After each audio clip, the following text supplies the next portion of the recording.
Hello friends. आज हम ninth science का चैप्टर नंबर 9 स्टार्ट करने वाले हैं। ओके। और हमारे चैप्टर का नाम है एनवायरमेंटल मैनेजमेंट। तो फ्रेंड्स, ये जो एनवायरमेंट है इसमें अलग अलग चीजें होती हैं, उन्हें मैनेज कैसे किया जाता है उनके आज हम स्टडी करेंगे। तो इस लेसन में सबसे पहले हम देखेंगे कि वेदर और क्लाइमेट क्या होता है। फिर फ्रेंड्स मेट्रोलॉजी क्या होती है। फिर जो सॉलिड वेस्ट मैनेजमेंट है, यानी जो हमारा सॉलिड वेस्ट है उसकी मैनेजमेंट कैसी की जाती है उसकी स्टडी करेंगे। और सबसे लास्ट में जब कोई डिजास्टर होता है तो उन डिजास्टर की मैनेजमेंट कैसे की जाती हैं, ये सारी मैनेजमेंट हम एनवायरमेंटल मैनेजमेंट इस टॉपिक में सीखने वाले हैं। तो आइए फ्रेंड्स स्टार्ट करते हैं। So can you recall how does the atmosphere affect our daily life. क्या फ्रेंड्स ये रिकॉल कर सकते हो, क्या क्या ये आप बता सकते हो कि किस तरह हमारा जो एटमॉस्फेयर है, एटमॉस्फेयर यानी हमारे अर्थ के आजू बाजू फ्रेंड्स एयर की एक एनवलप है। ओके, एयर एयर की एक कवरिंग, उस एयर को हम एटमॉस्फेयर बुलाते हैं। तो वह एटमॉस्फेयर हमारे डेली लाइफ को कैसे अफेक्ट करता है। तो फ्रेंड्स ये एटमॉस्फेयर पे ही वेदर और क्लाइमेट डिपेंड होते हैं और इनकी वजह से ही हमारा फूड, शेल्टर, ओके, हमारे क्लोथ, ये सारी चीजें फ्रेंड्स डिसाइड होती हैं। बिकॉज एटमॉस्फेयर में चेंज आने की वजह से ही वेदर और क्लाइमेट में चेंज आता है और जिसके कारण फ्रेंड्स हमारी जो लाइफस्टाइल है वो भी फ्रेंड्स चेंज होने लगती है। एटमॉस्फेयर फ्रेंड्स हमारे डेली लाइफ को कैसे अफेक्ट करता है ये हम फ्रेंड्स इस चैप्टर की स्टडी करते करते आपको समझ जाएगा। Forecast about which weather related factors are given during news bulletin on Doordarshan and Akashvani. Friends Doordarshan, Akashvani ऐसे जो न्यूज बुलेटिन है यानी ऐसे जो न्यूज चैनल्स, वहां फ्रेंड्स वो कौन से वेदर से रिलेटेड फैक्टर्स बताते हैं। ओके, तो फ्रेंड्स अगर हम देखें तो अगर आप कोई न्यूज चैनल देखते हो तो उसमें हमेशा फ्रेंड्स किसी पर्टिकुलर रीजन की ह्यूमिडिटी यानी वहाँ के एयर में कितना वाटर वेपर है वो बताते हैं, वहाँ का टेम्परेचर क्या है। और फ्रेंड्स वेदर न्यूज बुलेटिन में आपको ये भी पता चलता है कि आने वाले दिनों में बारिश होगी या नहीं, यानी ये फोरकास्ट करते हैं फ्रेंड्स। ओके, वो ये प्रेडिक्ट करते हैं कि आने वाले दिनों में बारिश होगी या नहीं। तो ये सारी चीजें फ्रेंड्स दूरदर्शन और आकाशवाणी जैसे चैनल्स हमें बताते हैं। एज वेल एज फ्रेंड्स अगर रेन हो रहा है तो फ्रेंड्स किसी पर्टिकुलर रीजन में कितने मिलीमीटर का रेन हुआ है, ओके, उस रेन की अमाउंट भी हमें इन चैनल्स के द्वारा बताई जाती है। तो ये चैनल्स फ्रेंड्स वेदर से रिलेटेड इन फैक्टर्स यानी टेम्परेचर, ह्यूमिडिटी और अगर रेनफॉल हो रहा है तो रेनफॉल कितने मिलीमीटर का हो रहा है वो सारी जानकारी हमें देती। तो चलो स्टार्ट करते हैं हमारे चैप्टर का सबसे पहला पॉइंट जो है weather and climate. Almost atmospheric condition of a specific time at a particular place are referred to as weather। यहाँ वेदर की डेफिनेशन दी गई है कि फ्रेंड्स किसी स्पेसिफिक टाइम पर किसी पर्टिकुलर प्लेस पर जो एटमॉस्फेयर की कंडीशन होती है यानी जो हमारे आसपास की एयर की जो कंडीशंस होती है उन्हें आप वेदर बुलाते हैं। तो अगर आपसे कभी क्वेश्चन पूछा जाए व्हाट इज वेदर, तब आप ये डेफिनेशन वहां पे लिख सकते हो। क्वेश्चन क्या पूछा जाएगा, व्हाट इज वेदर। तो वेदर कुछ नहीं बल्कि किसी एक पर्टिकुलर टाइम पे पर्टिकुलर जगह की atmospheric condition. Atmospheric condition depends upon variety of factor. जो फ्रेंड्स हमारे एटमॉस्फेरिक कंडीशन है यानी इन शॉर्ट अगर हम बात करें वेदर, तो वो काफी अलग अलग फैक्टर्स पे डिपेंड करता है और इनमें से कुछ फैक्टर्स फ्रेंड्स आपको यहाँ पे इस चार्ट पे दिए गए हैं। जैसे पहला फैक्टर है एटमॉस्फेरिक प्रेशर, यानी ये जो एटमॉस्फेयर है फ्रेंड्स ये एयर जो है हम पे प्रेशर डालती है तो उस पर एटमॉस्फेरिक कंडीशन डिपेंड करती है। फिर सनलाइट पे डिपेंड करती हैं, क्लाउड्स पे डिपेंड करती हैं, ह्यूमिडिटी यानी एयर में कितने वाटर वेपर्स, ओके, उन पे डिपेंड करती हैं। फिर फ्रेंड्स रेनफॉल पे डिपेंड करती हैं। As well as friends visibility, यानी फ्रेंड्स विजिबिलिटी का रिलेशन है फॉग से कि उस दिन फॉग होगा या नहीं, इससे रिलेट करती हैं। और सबसे इंपॉर्टेंट टेम्परेचर से रिलेट करती है। ये कुछ फैक्टर्स है फ्रेंड्स जिन पे एटमॉस्फेरिक कंडीशन डिपेंड करती है। तो अगर आपसे कभी क्वेश्चन पूछा जाए कि what are the factors on which atmospheric condition depend, ऐसे कौन से फैक्टर्स हैं जिन पे एटमॉस्फेरिक कंडीशन डिपेंड करती, तो वहां पे फ्रेंड्स आप ये 7 फैक्टर्स लिख सकते हैं। ओके, ये सारे के सारे 7 फैक्टर्स आप वहां पे लिख सकते हैं।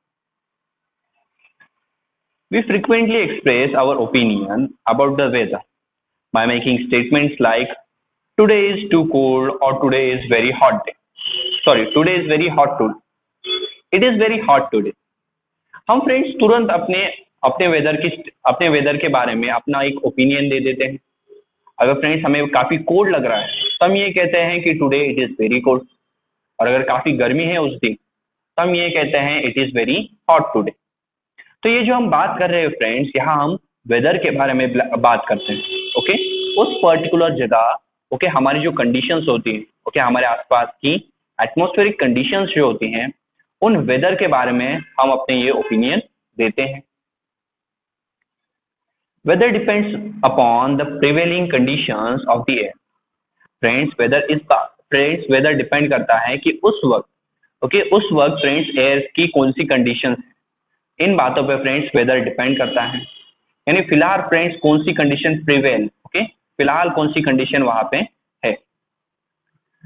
The climate of a particular region is the average of daily readings of a various weather related parameters recorded for several years.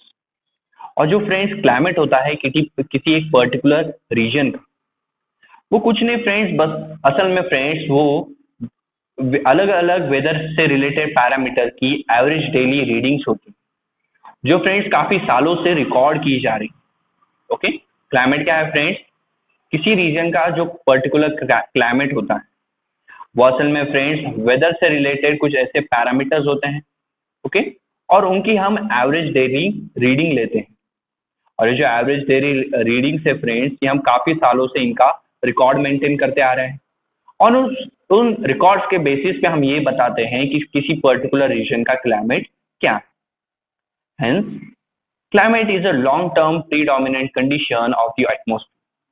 और इसलिए इसका मतलब ये होता है फ्रेंड्स कि क्लाइमेट ये लॉन्ग टर्म यानी काफी ज्यादा देर के लिए रहने वाली प्रीडोमिनेंट यानी वेदर के ऊपर डोमिनेट करने वाली एटमॉस्फेरिक कंडीशन। तो फ्रेंड्स वेदर कुछ ही देर के लिए रहता है। ओके, वेदर यानी किसी पर्टिकुलर जगह की उस वक्त की सिचुएशन क्या है, और क्लाइमेट फ्रेंड्स एक बड़े एरिया में फ्रेंड्स जो एटमॉस्फेरिक कंडीशन है वो होता है climate. Okay, change in weather. अगर अब now friends we will talk about change in weather, कि वेदर में कैसे चेंज होता है। ओके, और फ्रेंड्स जब हम क्लाइमेट के बारे में डिस्कस करते हैं तो समर, विंटर, रेनी ये सारे क्लाइमेट है। ओके, ये वेदर्स में नहीं आएंगे। आज का आपका दिन कैसा गया, क्या वो हॉट था, क्या वो कोल्ड था, ये सारी जो चीजें हैं वो वेदर में आएगी। ओके, तो ये वेदर और क्लाइमेट के बीच का डिफरेंस। क्लाइमेट यानी समर, मॉनसून, विंटर। ओके, ये सारी चीजें फ्रेंड्स क्लाइमेट्स में आएगी। और आज फ्रेंड्स आज आप जहां रह रहे हो वहां की एटमॉस्फेरिक कंडीशन कैसे है वो आती है वेदर्स में। Climate does not change continuously. Friends climate continuously change नहीं होता रहता। Okay, climate is that which remains constant in a region for long duration. Climate एक ऐसी चीज है फ्रेंड्स जो एक रीजन में काफी लंबे समय के लिए कांस्टेंट रहता है और वो बार बार चेंज नहीं होता। Thus, we see that weather is related to a specific location and a specific time, whereas climate is related to longer duration and larger area. तो फ्रेंड्स ऊपर का पैराग्राफ और ये लाइंस देख के हमें ये पता चला है कि जो वेदर है वो एक पर्टिकुलर लोकेशन यानी एक स्पेसिफिक लोकेशन और स्पेसिफिक टाइम से रिलेट करता है, बट वही दूसरी तरफ क्लाइमेट है जो एक बड़े टाइम और एक बड़े एरिया से रिलेट करता है। तो वेदर फ्रेंड्स छोटे छोटे टाइम्स और एक पर्टिकुलर टाइम और छोटी छोटी एक पर्टिकुलर लोकेशन से रिलेट करता है, बट क्लाइमेट असल में एक बड़े एरिया और बड़े टाइम से रिलेट करता है।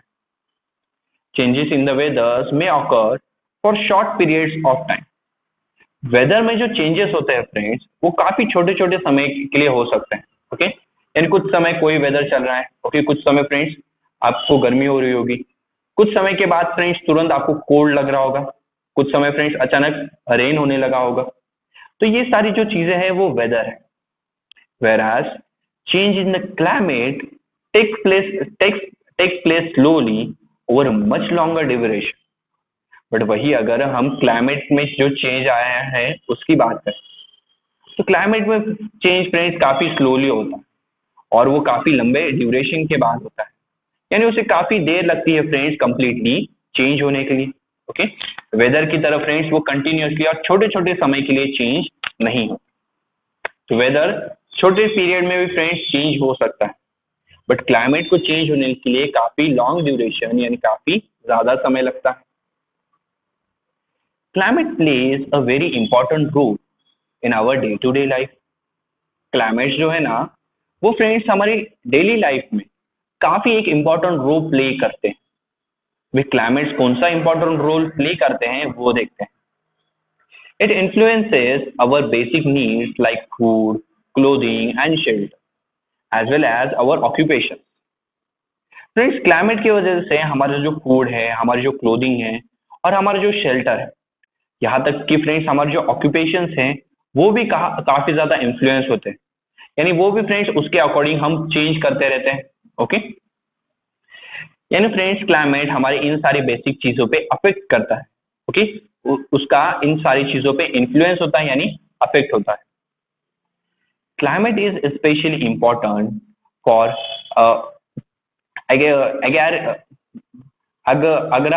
agrarian countries like India. Friends climate India जैसी कंट्री के लिए काफी इंपॉर्टेंट है, बिकॉज फ्रेंड्स इंडिया एक एग्रीकल्चर कंट्री है। ओके, और जो पूरा एग्रीकल्चर है फ्रेंड्स वो सबका सब क्लाइमेट पे ही डिपेंड करता है, इसलिए इंडिया जैसी कंट्रीज के लिए क्लाइमेट काफी इंपॉर्टेंट है। various climatic factors like direction and speed of wind, temperature, atmospheric pressure and etc. are considered during construction of railways, seaports, huge bridges and skyscrapers. Climate friends हमें construction में भी help करता है। Okay, या construction को करते वक्त friends हम क्लाइमेटिक फैक्टर्स का काफी ध्यान रखते हैं। क्लाइमेटिक फैक्टर्स में आते हैं कि उस वक्त विंड की स्पीड और विंड की डायरेक्शन क्या है, उस वक्त का टेम्परेचर क्या है और वहां का एटमॉस्फेरिक प्रेशर क्या है। ये सारी चीजें फ्रेंड्स हम कंसिडर करते हैं जब हम रनवेज बनाते हैं, सी पोर्ट्स बनाते हैं, बड़े बड़े ब्रिजेस बनाते हैं या स्काई स्क्रिपर्स यानी बड़ी बड़ी बिल्डिंग्स बनाते हैं। तो उनके वक्त भी फ्रेंड्स, उन्हें बनाते वक्त भी क्लाइमेटिक फैक्टर्स को हम कंसिडर करते हैं, बिकॉज क्लाइमेटिक फैक्टर फ्रेंड्स इन सारी चीजों को भी अफेक्ट करते हैं। तो फ्रेंड्स यहाँ हमने वेदर क्या होता है और क्लाइमेट क्या होता है उसके बारे में। वेदर यानी किसी पर्टिकुलर प्लेस का और उस एक पर्टिकुलर टाइम पर होने वाले atmospheric condition, but climate friends एक बड़े रीजन और एक बड़े समय के लिए फ्रेंड्स एटमॉस्फेयर की जो कंडीशंस होती हैं उन्हें हम क्लाइमेट बुलाते हैं। और फ्रेंड्स क्लाइमेट को मेजर करने के लिए हमने अलग अलग वेदर रिलेटेड पैरामीटर्स की डेली रीडिंग्स ली हैं और वो भी फ्रेंड्स काफी सालों से।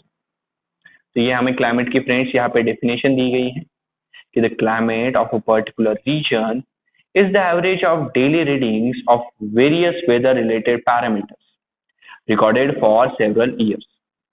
कि क्लाइमेट किसी भी रीजन का फ्रेंड्स किसी भी पर्टिकुलर रीजन का जो क्लाइमेट होता है वो फ्रेंड्स वेदर से रिलेटेड पैरामीटर, अलग अलग वेदर से रिलेटेड पैरामीटर्स के एवरेज डेली रीडिंग्स होती है, जो रीडिंग्स फ्रेंड्स हम काफी सालों से रिकॉर्ड कर रहे हैं।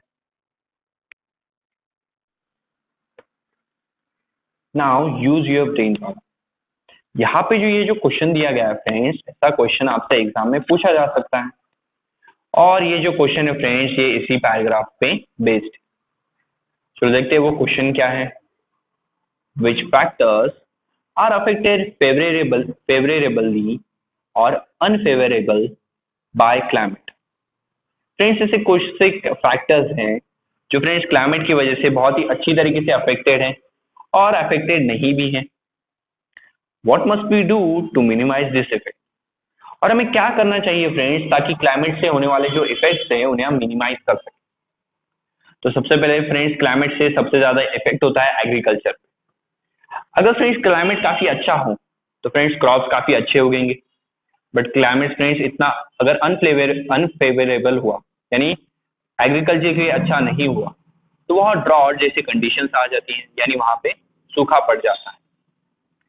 देन फ्रेंड्स, क्लाइमेट में जो कार्बन एमिशन है, ओके, यानी जो कार्बन डाइऑक्साइड गैस या अलग अलग कार्बन के कंपाउंड्स, वो ज्यादा एनवायरमेंट में इंक्रीज हो रहे हैं, जिसकी वजह से क्लाइमेट यानी एटमॉस्फेयर का टेम्परेचर इंक्रीज हो रहा है।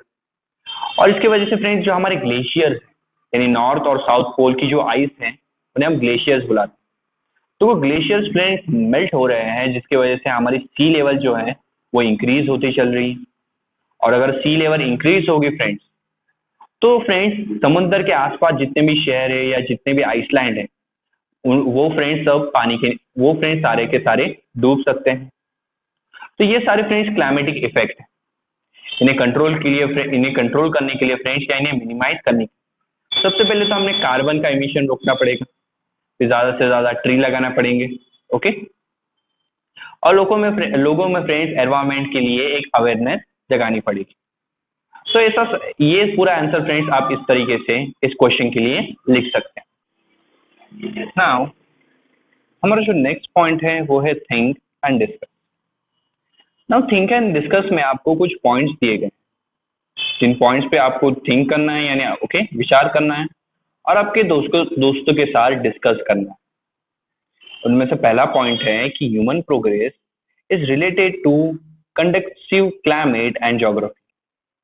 फ्रेंड्स, ह्यूमन की जो प्रोग्रेस है यानी ह्यूमन की जो डेवलपमेंट है, वो फ्रेंड्स कंडक्टिव क्लाइमेट यानी कंडक्टिव क्लाइमेट और ज्योग्राफी से रिलेटेड है या नहीं? फ्रेंड्स ऑफकोर्स है, बिकॉज फ्रेंड्स अगर हमारे लिए अच्छा क्लाइमेट हो तभी हम अच्छे से प्रोग्रेस कर पाएंगे, बिकॉज फ्रेंड्स तभी एग्रीकल्चर ग्रो हो पाएगा, और एग्रीकल्चर से ही फ्रेंड्स हमें हमारा food as well as friends ज्यादातर इंडस्ट्रीज को अपना रॉ मटेरियल भी एग्रीकल्चर से ही मिलता है। और पूरा एग्रीकल्चर फ्रेंड्स सिर्फ क्लाइमेट पे ही डिपेंड करता है। तो अगर क्लाइमेट अच्छा हुआ फ्रेंड्स, क्रॉप्स अच्छे होंगे, क्रॉप्स अच्छे होंगे तो फ्रेंड्स हमें फूड और क्लोथ्स भी अच्छे से मिलेंगे। एज वेल एज फ्रेंड्स जो ज्योग्राफी होती है, यानी फ्रेंड्स किसी रीजन की जो ज्योग्राफी होती है वो भी हमें काफी हेल्प करती है industrial revolution, because friends geography ये बताती है कि उस रीजन में किस टाइप के मिनरल्स हैं, ओके, तो वो मिनरल्स फ्रेंड्स हम अपने इंडस्ट्रीज के लिए यूज कर सकते हैं। तो फ्रेंड्स इसलिए जो ज्योग्राफी और जो कंडक्टिव क्लाइमेट है, यानी ओके जो कंडक्टिव क्लाइमेट है, वो फ्रेंड्स ह्यूमन की प्रोग्रेस से काफी ज्यादा रिलेटेड है। तो ऐसा फ्रेंड्स आप इस क्वेश्चन के लिए लिख सकते हैं। नेक्स्ट टॉपिक दिया गया है, human beings have design a time schedule for their lives based upon centuries of climatic experience. Friends ये क्वेश्चन ये कहता है कि जो ह्यूमन बींग्स हैं, उन्होंने उस ह्यूमन बींग्स ने फ्रेंड्स अपने लिए एक टाइम शेड्यूल बना लिया, और ये time schedule friends climatic experience पे बेस्ड है। जो क्लाइमेटिक एक्सपीरियंस हम काफी सेंचुरीज यानी काफी सदियों से कर रहे थे। तो फ्रेंड्स ये भी ट्रू है, बिकॉज अगर आप देखिए फ्रेंड्स, हम पूरे हर साल फ्रेंड्स बहुत सारे फेस्टिवल्स सेलिब्रेट करते हैं, और ये जो सारे फेस्टिवल्स है फ्रेंड्स, ये अलग अलग क्लाइमेटिक एक्सपीरियंसेस लाते हैं, सॉरी अलग अलग क्लाइमेटिक कंडीशंस में होते हैं। तो हर साल फ्रेंड्स बहुत काफी सालों तक हम क्लाइमेट को ऑब्जर्व करते हैं, और फिर फ्रेंड्स हमने देखा कि क्लाइमेट में एक पैटर्न आता है, और उसके हिसाब से फ्रेंड्स हमने अपनी डेली लाइफ को ढाल लिया। जैसे फ्रेंड्स रेनी सीजन आता है, तो रेनी सीजन में हम क्रॉप्स लगाते हैं, ताकि फ्रेंड्स बाद में उन्हें विंटर सीजन में निकाला जा सके। फिर ऐसे कोई क्रॉप्स है फ्रेंड्स जो विंटर सीजन में, जो फ्रेंड्स समर सीजन में भी लगाए जाते हैं, ओके। तो फ्रेंड्स ऐसे क्रॉप्स कब लगाने हैं, वो टाइम टेबल भी फ्रेंड्स हमने क्लाइमेटिक एक्सपीरियंस से देखा। फिर हमारे फ्रेंड्स जो ज्यादातर फेस्टिवल हैं, वो सारे फेस्टिवल फ्रेंड्स एग्रीकल्चर पे ही डिपेंड करते हैं। तो फ्रेंड्स अलग अलग फेस्टिवल का टाइम क्या होगा, वो अलग अलग फेस्टिवल्स कब मनाए जाएंगे, ये भी हमने क्लाइमेटिक एक्सपीरियंसेस से डिसाइड किया है। तो ये बात ट्रू है फ्रेंड्स कि ह्यूमन बीइंग ने क्लाइमेटिक एक्सपीरियंसेस से एक टाइम शेड्यूल बना लिया है अपनी लाइफ के लिए। तो ऐसा सारा आंसर फ्रेंड्स आप इस क्वेश्चन के लिए लिख सकते हैं। नेक्स्ट जो क्वेश्चन पूछा जाता है वो है, scientist find it necessary to study the climate in the view of its effects on agriculture production. Friends scientist को ये जरूरी लगता है कि वो क्लाइमेट की स्टडी करे, और क्लाइमेट की स्टडी फ्रेंड्स इस हिसाब से करे कि उसके एग्रीकल्चर प्रोडक्शन पे क्या क्या इफेक्ट होते हैं। तो ये भी बात ट्रू है friends, because friends agriculture production पूरा डिपेंड करता है क्लाइमेट। फ्रेंड्स फिलहाल तो ग्लोबल वार्मिंग है, जिसकी वजह से हम क्लाइमेट के बारे में कुछ कह नहीं सकते। Okay, rainy season friends properly नहीं हो रहा है, जिसके वजह से फ्रेंड्स काफी जगह ड्रॉट यानी सूखा पड़ रहा है। और कभी कभी तो फ्रेंड्स किसी रीजन्स में काफी ज्यादा बारिश हो जाती है, तो वहां बाढ़ आ जाती है।